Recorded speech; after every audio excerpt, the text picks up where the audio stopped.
kind of settled on a new name for this channel. It's now Mike Messier Stuff, parenthesis, one pro wrestling and sports fan. So let's discuss, or I will discuss, if you happen to be live, this is Thursday night. I think it's April 16th of 2025. And I'm going to discuss 4 pro wrestling match types that I like, that I've thought were pretty good, that other people don't. So if you happen to be catching me live, you can comment with your unfavorite types.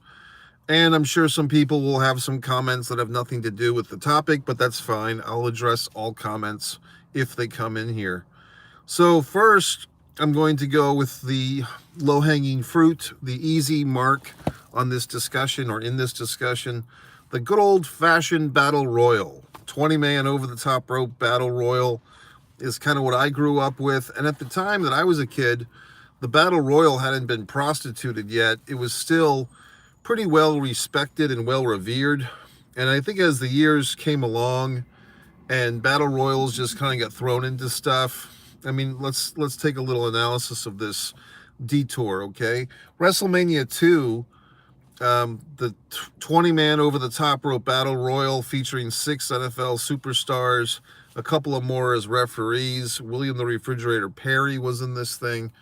Andre the Giant, of course, won. The Hart Foundation. Oddly enough, 3 former WWF champions were in that battle royal as well. The Iron Sheik, Pedro Morales, and Bruno Sammartino. Bruno Sammartino's only WrestleMania match, and Pedro Morales' only WrestleMania match, as far as I know, were in that WrestleMania 2 battle royal. Tony Atlas got in there.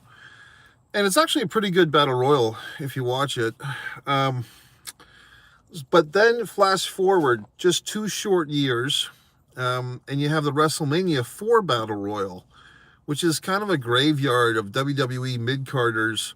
I think you had guys like the Junkyard Dog, who was on his way out. I think he was the second to last man eliminated, the JYD. You had the Killer Bees in that battle royal. You just had a bunch of guys that were going nowhere fast. Was Leaping Lanny Poffo in that one? So, but if you look at that one, that's when Bad News Brown beat up Bret Hart, and Bret Hart turned babyface in the WWF. The WrestleMania 4 Battle Royal was basically like an afterthought. It was just a way to kind of start Bad News Brown and Bret Hart's feud. Compare that to 2 years earlier with the Andre the Giant Battle Royal. But I still like battle royals. So what can I tell you? I enjoy a good old-fashioned battle royal. I think also the Royal Rumble coming along kind of made the battle royal seem obsolete. Hello, Paxton Parker. First comment of the night. WCW or WWF or WWE, which company was better? I mean, that's an interesting question. I think you have to go by timeline. Or ECW. Well, there you go, buddy. For their peak years, the peak years that I was watching, talking about a company with the toppy-eye death match with the glass, with the Rottens. And I don't know if you knew this, Paxton Parker, but I actually attended Barely Legal, the first ECW pay-per-view. I'm going to go with ECW. It was the brightest candle that burned at both ends. But as I've said before in other videos, ECW was something, promotion that really had a very strong connection to the fan base. Pretty interesting fan base, but I had a great time, and I was there for the best and worst of it. Well, gee whiz, Mike, what do you mean? I was there when Eric Koulos got his head sliced open by New Jack. I was in attendance for that. And all these wrestlers and Dave Meltzer and everybody else that'll tell you that goddamn story, well, they did not have the view of the ring that I did. I don't know what this Jax Kelly is talking about. He's saying monkey boy. What does that mean exactly? Explain yourself, Jax Keeley, if you want, or don't. I don't know what your comment means. Let me go on to my next division of this topic. Matches that I like that other people don't. Paxton Parker's ready for WrestleMania 41. Is there any specialty matches on this show, Paxton Parker? Please type them in, and I'll address them. The second specialty match, it wasn't actually a match, it was more of a concept. Many of you younger fans probably will have no idea what I'm talking about, but it's worth a visit down YouTube. And also, there's been a few podcasts about this topic, but not many. the AWA Team Challenge Series of 1990. I believe it lasted into 1991. It was the dying days of the American Wrestling Association, which used to be a very, very, very important and well-respected and profitable wrestling company that gave us, Vern Gagne basically started it. His son, Greg, the High Flyers, Jumpin' Jim Brunzell. Speaking of Sergeant Slaughter, even though I wasn't speaking of him, but General Adnan, who managed Sergeant Slaughter several years later in the WWF, he was in the AWA for years as Sheikh Adnan Al-Qaisi, who was kind of the number one or maybe the number two heel manager behind Bobby Heenan. Bobby Heenan got a lot of his licks in managing Nick Bockwinkel, among others, Blackjack Lanza, I believe, in the AWA. Hulk Hogan, the whole babyface turn of Hulk Hogan started in the AWA, and Hulkamania actually, as a babyface, propaganda machine, the Hulkamania was born in the AWA. So why do I mention the AWA? The Team Challenge Series, Eric Bischoff did a podcast about this. This was their last hoorah, trying to generate some interest. And it was a very interesting concept. You had three teams. I believe they were the Baron's Blitzers, which was Baron von Raschke, Larry's Legends, who was the AWA world champion at the time, Larry Zbyszko, and I think Sergeant Slaughter, I think it was called Sarge's Commanders or Slaughter's Cobras or whatever the fuck. Sergeant Slaughter's team. And he actually went to the WWF about halfway through the program, and they replaced him with his hated rival, Colonel De Beers. And they actually had a job guy in this AWA Team Challenge Series. Jake the Milkman Milliman won the final match somehow. So it was very interesting, the whole concept of the AWA Team Challenge Series. Three teams, I believe they were fighting for $250,000. And they had a very elaborate point system, and some of the matches they had in this thing, they just kind of made up. Like, I remember there was something like a 4-man battle royal, or maybe it was a 3-team battle royal. Out of the two Andre the Giant versus Hulk Hogan matches, which one was your favorite? I got to go with, you're talking about 1988, and there was actually 3, buddy. I mean, because you're forgetting WrestleMania 4, the double DQ. And also they did some house show stuff, not much, but they had a cage match, which I believe is on a VHS somewhere, of Hogan versus Andre in a cage. I believe that was their last final match. Why do I know this, buddy? I just listened to the Andre the Giant audiobook, which is very good. I do not play any of the WWE 2K games, to answer your question. And I upset some people last night because I actually went to a party, a social event that was held at like one of these adult arcades, like a knockoff Dave & Buster's. And I didn't really, I didn't like the scenario of all these video games. And I said to one of the organizers of the event, I said, I don't really like video games. I kind of do, but now they're like $1 or $2 to each. You play for like 5 minutes and you're spending $1 or $2. It's not like the good old days with pinball. And back in my day, we used axes to hatch up wood, not to throw at a target. You know what I mean? So I'm just old and crotchety, but sorry, buddy. I did play WCW Nitro video game, or WCW versus the World, and I even had that crap ECW game, which stunk. I think they had 2, and they both sucked. So I have played wrestling games. I mean, to be honest, of course I'd be honest, Paxton. How can I be dishonest to a man named Paxton Parker? But Pro Wrestling, the 8-bit, Fighter Hayabusa, King Slender, Starman. Who was the green guy? The green guy that would chomp on your head. Killer Khan, and there was 6 guys, and then there was the champion, the Great Puma. That's the fucking best home video game of wrestling. There used to be an arcade console one called Tag Team Wrestling, which was from Japan, which was pretty wild and fun. So of the favorite, Andre the Giant, 87, 88, I'm going with WrestleMania 3, brother.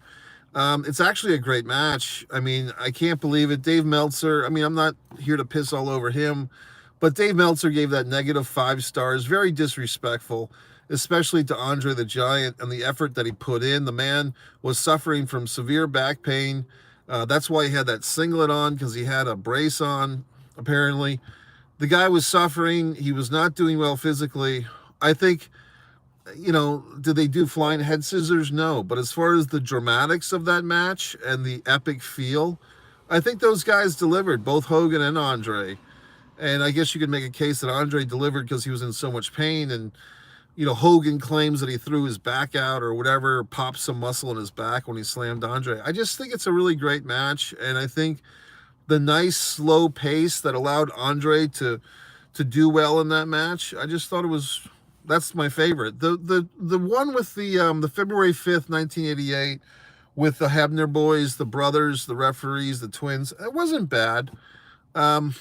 It was a little, it felt, how do I say this, buddy? Very Carnival-esque. I mean, it was almost like there was just too much shit going on, like the refs and Virgil and all this crazy crap.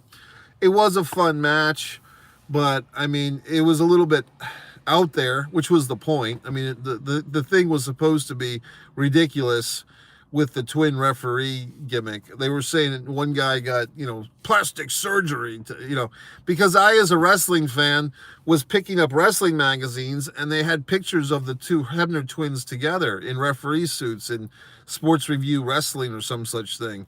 So, I mean, I knew that there was two Hebners. One of them worked for Jim Crockett Promotions. Back then, get this, buddy, referees oftentimes worked for different promotions. I mean, this is the early to even the late 80s, and I think the Hebner angle with that second Andre Hogan match from 88, the one on the main event, February 5th, that's when they started like locking in referees to only work for one promotion at a time. If you look, up until the mid to late 80s, referees were kind of just local guys who would work the circuit, whatever promotion was in town, be it NWA, AWA, WWF, or some indie. Some of the referees, not all, but some were kind of freelance guys. That was history when he picked up Andre the Giant, slammed him. It's a great moment, and I'm overdue to watch WrestleMania 3 again. One thing, Parker, and anyone else who's watching this, Paxton Parker, good name, by the way. I like alliteration names, meaning you have the same letter for both names, like Mike Messier. But I find that there's so many wrestling matches that I'm overdue to watch. I've been going through this Survivor Series binge of watching. I think I started with 88 and now I'm into 90, the old school Survivor Series matches. And I'm telling you, I think the WWF should stop doing war games, because they're not doing war games properly, and they should go back to Survivor Series elimination matches, because that's just historic. That's WWF stuff. So let me go back. So the AWA Team Challenge Series is my second pick, I believe, on 83 Weeks. Actually, I know 83 Weeks, Eric Bischoff and CONRAD THOMPSON's podcast. Of course, I interviewed CONRAD THOMPSON on this channel. But Eric Bischoff did a whole episode on the Team Challenge Series. And if you're on YouTube, you can, after this, my rant, my live video, you can watch it. John Cena is sad. You're sad that John Cena is retiring. I'm not sure if you're asking me or telling me. But I will say this, buddy. I do not think that 2025 is the last we're going to see of John Cena. We heard that Terry Funk was retiring for about 30 years. 30 years of Terry Funk retirement matches. Ivan Koloff retired dozens of times. I went to an Ivan Koloff retirement match. He had many retirement matches until eventually he just had to pass away. Then they had to have an Ivan Koloff tribute show. These wrestlers, I mean, even the great Shawn Michaels, okay, he was supposed to be retired, and he came out 15 or years later or so to get a paycheck from the Saudi Arabians for that tag team match. So these wrestlers say that, I mean, Ric Flair retired twice. You know what I mean? Like, Ric Flair had the big WWE send off. What year was that? 2007, 2010, maybe? Against Shawn. And then, was it 3 or 4 summers ago? I think the summer of 2022, he has another retirement with, once again, CONRAD THOMPSON as promoter, the Jeff Jarrett thing. This looks a lot better. Which way should I go with this? So then let's move. What was I saying here, buddy? So, AWA Team Challenge Series, Battle Royal. What's next for these things? Basically, I don't think John Cena's retiring. I think that's what they're saying now. but especially if he ends the year as a heel, heels lie. You know what I mean? So I don't believe that John Cena is retiring. So don't be sad.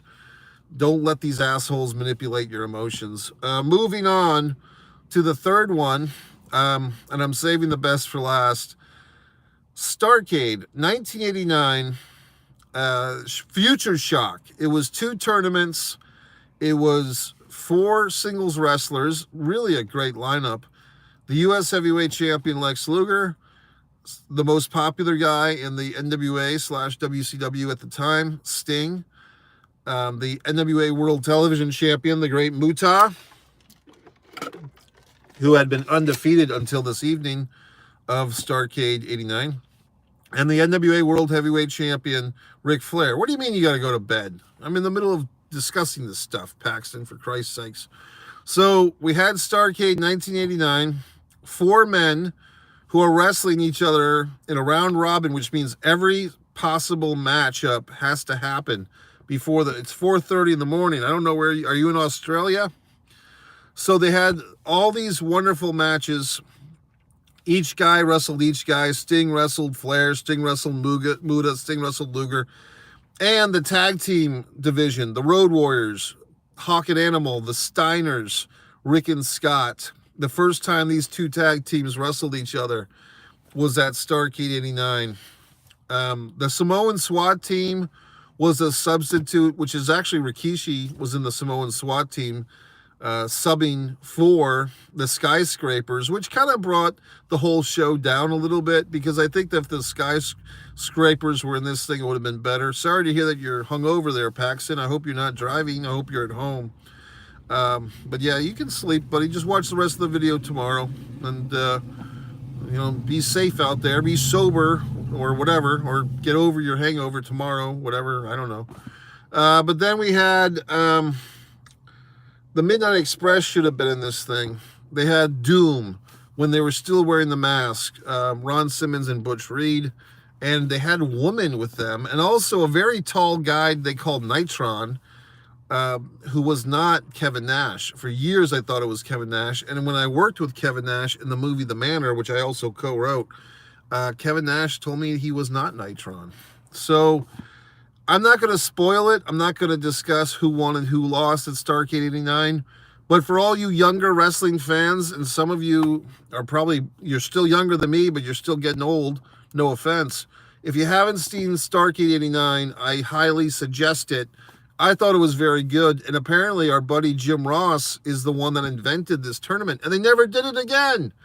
So of all the ideas that the WWE has taken from NWA or WCW, I kind of wish they would try the Future Shock thing, especially with something like NXT.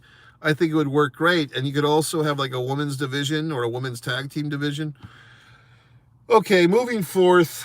Also, Starrcade 89 for a 3-hour pay-per-view, there is very little fluff.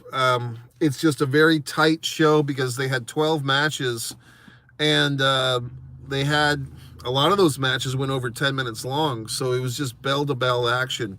Watch that pay-per-view if you're catching this video. If I could reference you to anything that's so easy to watch on Peacock in the US or the WWE Network internationally, watch Starrcade 89, Future Shock, why don't you?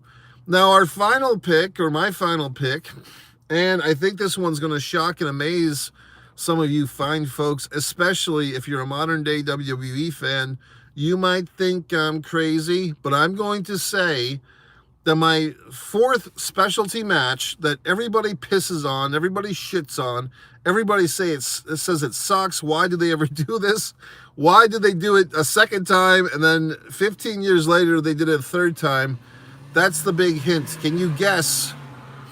Can you guess what I'm thinking of? That they did it once, and then maybe a year later they did it a second time. Everybody hated the first 2, and then about 15 years later they brought the corpse out again. It was supposed to be a specialty match for one particular wrestler who was booked to be in the very first one. And then at the last moment, they yanked this wrestler from his own specialty match because Vince McMahon and whoever else, they didn't think he could pull it off. So they substituted him with the Big Show. These are all the hints. Punjabi prison match. I like the goddamn Punjabi prison match. Why? How could I like this atrocious thing that everyone says sucks? I just think the visual is really cool. I like the name of it. I just think it's a funny, it's a very gothic. I mean, Paxton Parker is watching this video in live time, but the Punjabi prison match, the double P's, it's just a cool, it sounds scary, like Cobra Kai or something. Punjabi prison, ooh. And then you have like these fucking wooden pipes, like there's wooden sticks. The whole structure is just absurd and insane. It really feels like something different than a pro wrestling match. I mean, now I'm thinking of Raw Underground. Should I put that as the 5th pick? But the Punjabi prison match, I believe the first one on pay-per-view, and I can't even remember what pay-per-view this was. I remember where I was when I saw it, which was at Picasso's Pizza in Warwick, Rhode Island. They used to have all the monthly wrestling pay-per-views. All you had to do was go in there and buy a pizza or something. They used to have this Ragin' Cajun pizza. It was sausage. It was spices, chicken. It was very good. Okay. God, now I'm getting myself hungry, for Christ's sakes. But basically, this whole thing, the Punjabi prison match, it was supposed to be the Great Khali against, I believe it was The Undertaker. And then, I guess Vince or whoever else decided that they didn't trust the Big Khali, so they yanked him from his own specialty match and they replaced him with the Big Show. And I think the way that they explained this on the pay-per-view, I think they had like Khali and the Big Show attack the Undertaker backstage, and maybe the Big Show got the upper hand on them, or at least on Khali. So then Big Show was still physically able to wrestle, so they had Big Show kind of got put in that spot because he was more dependable as a wrestler, as a talent than Khali. I think a year or so later, and everyone pissed on the match. No one liked it. But a year or so later, I believe Khali was feuding with Dave Batista. Yes, Great Khali and the Undertaker prison match. Thank you, Aaron Davidson. So that was the first one. But I believe that Khali got pulled and got substituted by the Big Show, right? I don't think the Great Khali was in the Punjabi prison match. I think the Big Show took his place, unless I'm Mandela affecting or you are. But I believe that's what happened, right? The Great Khali, look it up, Google it. But I believe from my memory, from my timeline, for all the fucking Mandela effect people, I believe Khali got yanked out and they put the Big Show in at the last minute. Look it up. So the next one, I believe, was Great Khali against Dave Batista for the WWE World Heavyweight Championship, which, again, I hate that. That 2 world championships in one wrestling company is absurd. But I think it was Batista defending against Khali on pay-per-view. And this one had a really spectacular moment where I believe Batista jumped, I think he jumped from the ring or something onto the prison cage to somehow win. Or it was a really cool visual effect. And I would have to look that one up. I believe, I want to say that was like a May or June pay-per-view, like a early summer pay-per-view. What year could it have been, Mike? I'm going to guess 2006, perhaps. I think it had to be 2006. But I'm kind of guessing. So Batista and Khali probably had the best Punjabi prison match. But people still shat all over it. And then, flash forward, Cyber Tuesday, says Golf Franchise. Good to see Golf back in here. Golf's been a long time commenter, and I appreciate that. What was I saying here? The third Punjabi prison match, we thought this thing was dead. We thought it was gone forever. 15 years later, it's like a reboot of Punky Brewster or of Frasier. We get the third and final Punjabi prison match, unless I'm forgetting something. It was Randy Orton trying to get his title back. This was the Bruno belt, the lineage WWE title from what's his name? The modern day Maharashi, the fucking guy. Oh my God. Fucking drawing a blank here. The guy, Heath Slater and Drew McIntyre, and I want to say Javier Bardem, but that's an actor.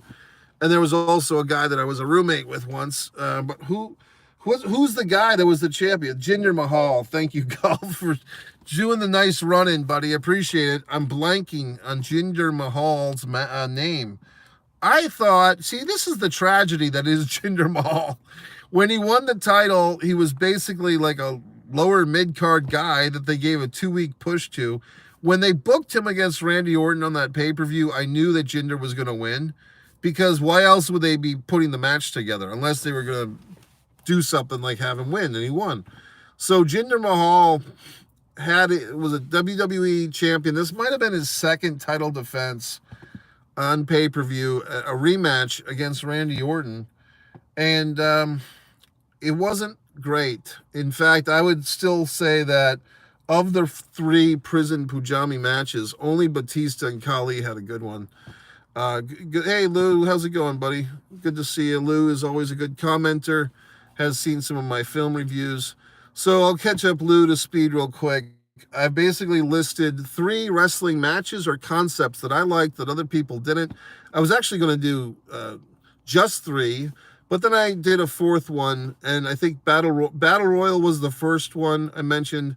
The AWA Team Challenge Series, which Eric Bischoff did a whole podcast on, 1990 to 91, with Larry's Legends, Sarge's Commandos, that became the Colonel De Beers team, and Larry's Legends.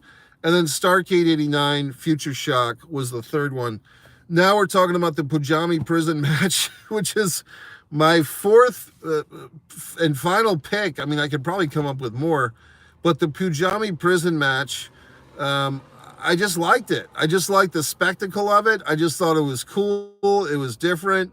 I'm also a what do you call that? An opposing voice. Like when everybody likes something, I typically don't like it.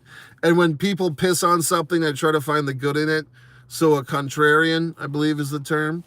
But basically, the 3rd one, Jinder Mahal, the modern day Maharaja, which I think is a cool nickname. I mean, that's a cool name. Against fucking Randy Orton. And the only call by Michael Cole that I like is vintage Randy Orton. So they were doing the fucking Punjabi prison match. And guess who comes out for the assist? The great Khali, who had been gone from the WWE for at least 7 or 8 years. They dragged his ass out for one last hoorah. And after seeing this thing, you thought that Khali was going to come back and be like the new heater for Randy Orton, for Jinder Mahal against Randy Orton. If you don't know what heater is, it's basically like a bodyguard or a big guy that hangs out with the little guy. Diesel and Shawn Michaels in Shawn Michaels Intercontinental title run of 93. That is a classic case of Diesel's the heater. Modern day, is it Raquel Rodriguez is the heater for Liv Morgan?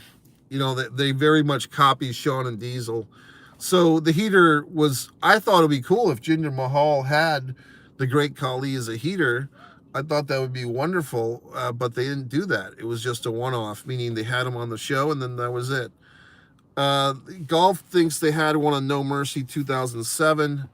Could that have been, if we're talking about Pujami Prison, could that have been the Dave Bautista against Khali one? That would make sense. It's a little bit, which I think would have been just a couple of months before the Benoit situation, because Benoit happened, what part of the year? June? And that was the Night of Champions that year of CM Punk was supposed to wrestle Benoit. Also, I was actually at a wrestling show that weekend. A TNA wrestling, you can look this up, came to Rhode Island at the Twin River Casino. And it was actually a pretty fun show. They had Spike Dudley was there, and other wrestlers were there, Robert Roode. But if you look that up, there was I think it was a Friday night that they had TNA wrestling at the Twin River Casino in Rhode Island. And meanwhile, in Atlanta, miles away, was the horrible, sad situation of Benoit and Nancy and the child. So anyway, a little divergent there. But yeah, the bamboo cage, I think we have to give the Pujami prison its respect. If nothing else, it was different, as Lou says, very unique. And I think it was fun. And I mean, I have to give credit to Dave Bautista, who made something out of this thing. And Batista's not known as being like a great, wrestler or innovator or whatever the fuck. But I think if you watch the second Pujami prison match, I think you can give some credit to Big Dave, because I think he did the best with what they had. And it was also, for a guy that this whole match was supposed to be on, unless I'm forgetting a Pujami prison match, the great Khali had a specialty match for him that he was only a wrestler in once. But like we talked about, what was it, 2016, 2017, when he came out of retirement, they dusted the cobwebs off of him and they threw him in there to help fucking Jinder Mahal retain against Randy Orton. So there you go. Am I forgetting any Pujami prison matches, guys? If someone does a quick Google, I am going off the top of my head. I'm on the phone with you, gentlemen, and I can't Google or anything. And I like to do these videos where I challenge myself to just see what I can remember, without Googling, without doing any type of fact checking, because I just like to challenge my own memory. It helps me stay intelligent. If you guys have any further questions or comments, throw them in. If not, we'll wrap it up. But I believe WrestleMania 41's coming up. I think our buddy there, Parker, was excited, which is fine. Sure, be excited. I think I really like this Charlotte Flair Tiffany Stratton feud. I have no problem with their mic work, so to speak. I think they did great with the promos, and I just don't understand, even Simon Miller, who's I like him on his videos, but Simon was kind of getting all pissy-panty about these two women and their mic work and thinking that, it was off the trucks and all this shit. It's like, this is pro wrestling. This is supposed to be anarchist, and it's supposed to be a little wild and crazy. Like, where else can you do things like that? So I think the Tiffany Stratton mentioning Charlotte's 3 ex-husbands and Charlotte claiming that Tiffany's current boyfriend is in her DMs, Charlotte saying that your boyfriend wants to fuck me. That's all good stuff. Like, that's exciting. That's fun. So I don't get it when people bitch and fucking moan. I've watched that promo at least 3 times. The one in the most recent one in the ring. And I just think it's good. Flair versus Stratton does what it's supposed to do. Make me ask if maybe this time it will be real. Exactly, yeah, and Lou just put it nicely. Basically, it's the old Johnny Valentine quote, which I think Johnny was the one that came up with this.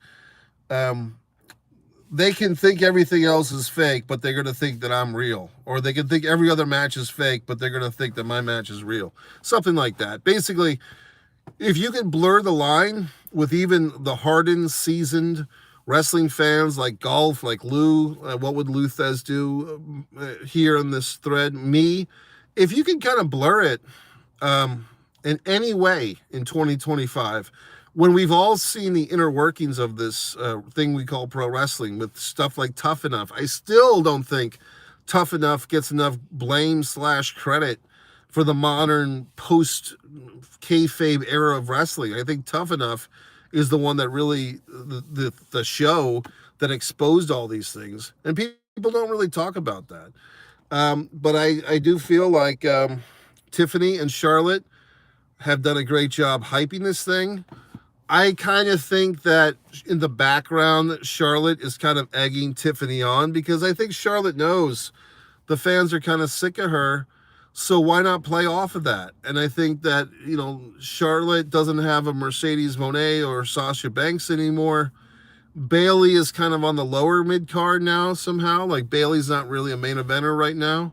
She could come back, but she hasn't been doing well with matches. And who else? Becky Lynch is kind of a part-timer. I mean, I don't even think Becky's around right now. So of all of Charlotte's contemporaries, they're all pretty much unavailable. Like all the wrestlers I mean, and some of them Charlotte's already wrestled a million times. Charlotte versus Nia Jax, who cares? But I think with Charlotte, if she was smart, which I think she is, she would be egging Tiffany on and maybe even giving her some of these lines for the promos. And I thought Tiffany in that in-ring promo, the way that she was playing up to the crowd, and I mean, to be quite honest, the way she was poking her chest out of her shirt, I thought it showed a lot of confidence. You know what I mean? Just like in her physical presence. I mean, she's a gorgeous woman, but the fact that she was so willing to show off the goods that night, so to speak, I thought it was pretty good. So, in my opinion, Tiffany Stratton's doing great in this feud. The thing they had the week before that, where they were both facing the camera, and people said that Charlotte ate her up. I didn't think Charlotte ate her up. I think Charlotte did better. But, I mean, that was fine. And then the next week was great, too. Pro wrestling could recapture so many ex-fans by simply shutting the hell up. And I believe Lou is talking about the kayfabe thing. Like, just, yes, everybody gets it, but you don't have to rub our faces in it. It's almost like, and the wrestlers, for instance, Shawn and Undertaker have a YouTube video out now on the WWE YouTube presence, where basically they're breaking down the nuances of their WrestleMania 25 match, which I believe was the first one of two. But it's kind of like, it's like the magician who gives away all his secrets. Like, if you guys, some of you might remember, who was he called? The band magician, or the unknown magician? Like the masked magician. Like, it was like in the 2000 era, early 2000s, or maybe late 90s. This guy did all these specials, I think on NBC, where he exposed magic. And Penn and Teller kind of do that too, but it kind of ruins it. So I think that wrestling has kind of ruined it. All right, folks, this parking lot. I went to see a movie tonight. I did do a review, 3-minute review. I'm trying to keep my film reviews to 3 minutes or less so I can share them on TikTok and Instagram. And this one was The Ugly Stepsister, which is a foreign, for us Americans, a foreign film about, from the perspective of the ugly stepsister of Cinderella. And it's kind of at times a gruesome horror movie, but I thought it was good. I enjoyed it.